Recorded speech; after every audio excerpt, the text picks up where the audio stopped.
Good morning guys, for today's video po magluluto ako ng chicken feet and turmeric or loyang dilaw. So, meron ako dito loyang dilaw, naka-slice na, and of course meron din tayo yung normal na ginger and onions. So, maglalagay ako ng konting sesame oil, and of course gigisa pa rin natin sa normal oil.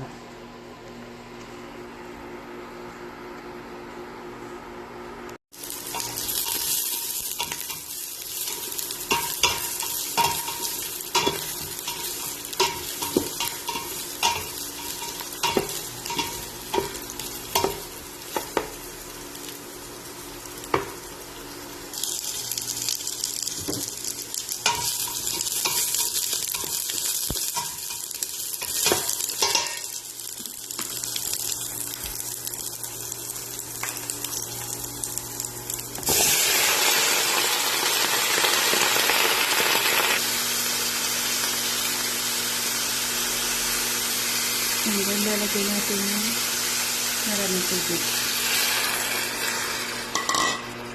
Tubig na hanggang dyan, hanggang sa umapog sa kanya.